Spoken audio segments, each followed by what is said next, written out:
งพื้นเดียวพื้นที่เขียวมาแล้วปาดคนลงอ่องเยอะแต่ละคืนมันสิอุ่นย้อนให้อยู่บ่ฮะน่ะเพิ่นอุ่นย้อนให้อยู่บ่ผ้าห่มก็ได้น่ะบุญแน่บุญแน่แหละใส่เสื้อหนาใส่เสื้อแขนยาวดิฮะใส่เสื้อแขนยาวนอนเอาบ่มีเสื้อกันยาวกูยังบ่ให้ดิกูยังบ่แจกชุดพละอยู่มีแต่ชุดลายพรางนั่นแหล้วก็ใส่เสื้อลายพรางหั่นแหละบ้าบ่ใส่เอาก็ใส่นอนตัวมันหนาวเนาะเฮ็ดจังได๋ซะไม่ยังเจ็บหัวบ่คือรูปตัวหัวโลนเลยฮะบ่บิ๊กอีพ่อได้สารับแล้วบ่เอาก็อยู่นี่เด้ถามอยู่นี่เด้บ่คือรูปตัวหัวแท้เจ็บหัวซั่นบ่ฮะบ่ได้ยินคือรูปตัวหัวหว่าเจ็บหัวบ่อะไรก็บ่ได้ยินคือรูปตัวหัวแท้เจ็บหัวบ่ซั่นดอกไม่ตัดผมใหม่ได้นี่น่ะปานอีกคิวซักเนาะคือตัดดุแต่ว่าส่งครีมให้ใส่เนี่ยส่งไปจังไดล่ะจักเดี๋ยวใส่น้ำบัวก่อนก็ได้ในนั่นบ่มีบ่ฮะในอันที่อันเอาไปน่ะบ่มีบ่บ่เบิ่งละบ่เดี๋ยวขอใส่น้ำมูกก่อนก็ได้อันคือบ่เบิ่งที่เอาไปน่ะเพื่อมันมีเพราะว่ามันหลายอย่างจักอยู่ในห้องเก็บของเพิ่นก็นั่นล่ะก็ไปเบิ่งเอาติกูบ่ให้เอาแพงไว้หยังของใส่ยาสระผมยาอันนี้ซื่อครีมส่วนมากกูบ่ให้ใส่กดเขาเนาะว่าหนาวแล้วเขาสิบ่ให้ใส่อยู่บ่มันแก่หนาวได้บ่ผัดกะเพราโอ้อยู่นี่บ่ได้กินเลยผัดกะเพรามีแต่ผัดบักถั่วยาวเดี๋ยวมาจังกินบ่โดนอ่ะวันที่11นี่ก็ฝึกจบแล้วนี่โอ้คือจบไวแต่ว่าเอา21ธันวาฝึกหลักสูตรจบแล้วก็ฝึกลงหน่วยต่อบ่เป็นหยังคือได้ยินข่าวว่ายึดพื้นบ่ฮะคือได้ยินข่าวว่ายึดพื้นวะไม่อวยพี่ต่อแดกดิเพิ่นบ่ได้ยินเฮ็ดหยังจังบ่ได้ยินเจ็บขายังบ่เซาอยู่นี่ก็ได้เป็นอีหยังล่ะห้อยแลนดิบ่เพิ่นเอิ้นไปหยังล่ะจังบ่ได้ยินก็เอิ้นเอาโทรศัพท์ไปละมื้อน่ะก็ได้โอ้ยทางหลังว่าแบบคุยกันมันเสียงดังข่อยเลยบ่ได้ยินเพิ่นข้าเจ้าคุยเจ้าของบ่ได้คุยบ่พูดน่ะซ้ำนั้นก็โดนยึดพื้นแล้วติมันพูดหลายรอบเนาะบ่ได้ยินก็ตามกติกาตัวก็ต้องมีกฎระเบียบเนาะก็เฮ็ดไปตามหั่นล่ะตามระเบียบเพิ่นนั่นตัวใครอยู่ดอกเพิ่นให้ยึดพื้นซื่อๆดีกว่าเพิ่นบ่ให้โทรศัพท์ดีกว่าเพิ่นบ่ให้คุยโทรศัพท์ว่ะเอาไว้ไปหาเจ้านี่น่าจะได้เล่นหลายอยู่เสาร์นี้ก็ได้เล่นอาทิตย์นี้ก็ได้เล่นบ่เนี่ยเพิ่นให้ขึ้นหน้าเขาโลกเอาก็อาทิตย์ละ3มื้อเนาะแม่นบ่อาทิตย์ละ3มื้อบ่แม่นบ่เพิ่นให้เสียงไม่มันฟัดก็หยังก็อาทิตย์ละ3มื้อบ่แม่นบ่เพิ่นให้โทรก็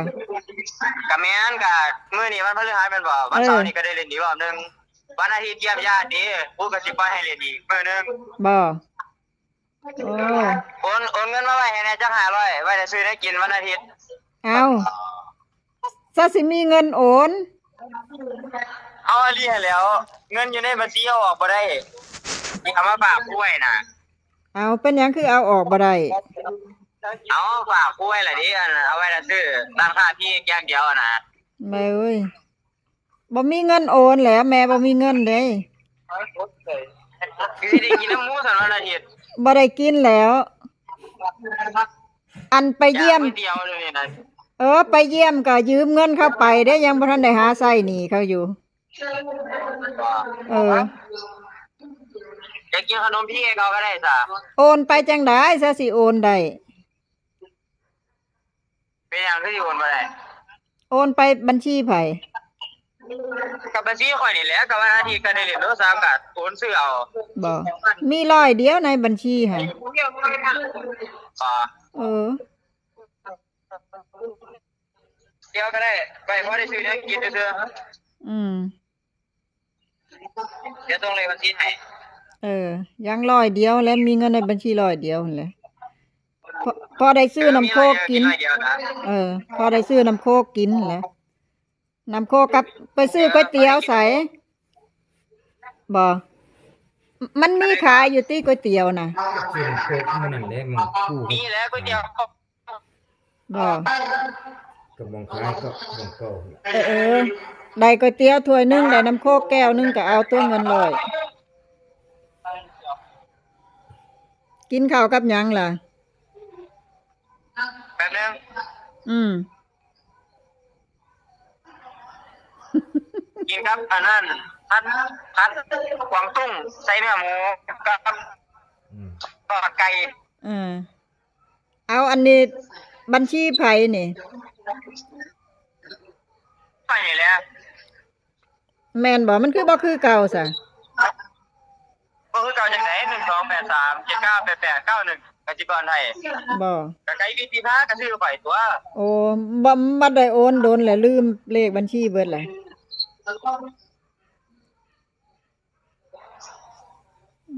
ตัดผมใหม่ตลอดเนาะ จื้อว่าละบัญชีมัน จำอยู่ส่งเข้ามาในเฟซอยู่ สิได้กินอยู่ดอกก๋วยเตี๋ยวเออ ลุงเสือหนาๆเอาดีเอ้ย ใส่เสื้อหลายๆตัวเอามันหนาวค่ะ ฮะ ใส่เสื้อหลายๆตัวเอานอนก็ได้ เสือตัวเดียวแล้วเสือสักบ่ทันเฮ พู แต่ น อยู่ในตู้น่ะก็3มื้อใส่เท่านึงหมด คือบ่ซักซั่นบ่มีเวลา ใส่3มื้อแม่นบ่ผิด ฮะ เสือตัวนึงว่าใส่3มื้อพุ่น โอ้ยบ่มีเวลาซักบ่ บ่มีเวลาซัก โอ้ยก็ฟ้าวซักตัวยามว่างกะ มันบ่ว่างอยู่แล้วแต่อาบน้ำบ่พอ2นาทีหนึงปิดแรกอาบไปแล้วคันหนึงปิดที่2เหลือเวลา1นาทีเหรอวะปิดที่3เลิกอาบบ่พอ1นาที เอาล้างสบู่ออกแล้วบ่ อ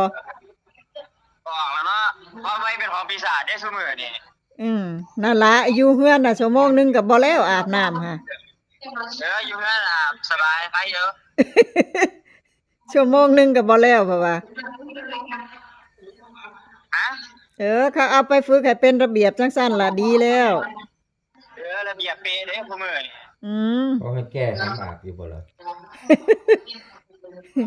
เขาก็ใส่ส่งนั่น น้า ล่ะ พักก็อยู่บ้าน หนาวคือกัน อยากกินข้าวจีเลยโอ้ยข้าวจีนางเค็มบ่ได้กินเลยบาดนี้ปี อ้า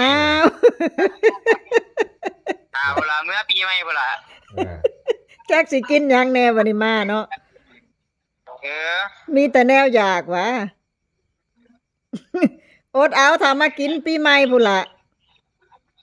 ฮะ อดเอาถ้ามากินปีใหม่พุ่นละข้าวจีก็ได้ ถ้าเมื่อกินที่บ้านพุ่นล่ะ อยู่พุ่นเขาก็บ่ได้จี้ขายได้บ่คืออันอีสานได้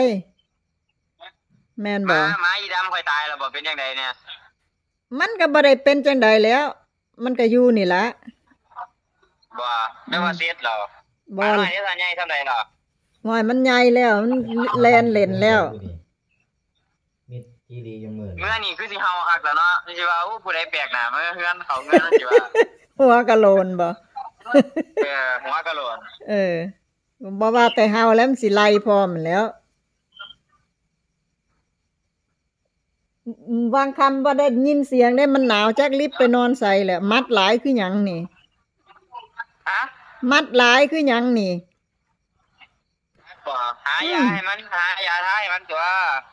โอ้ยใส่ทั้งช็อกท่าอันน้ำมันก็ท่าให้หมองมันนอนนั่น บ่ โอ้ตูบิดว่าปอดไปก้มซองเบิ่งมัดดำปื้อๆเลย ไปสร้างเสื้อเบิด700พุ่น โอ้ยไปซื้อมาหยังเดี๋ยวนี้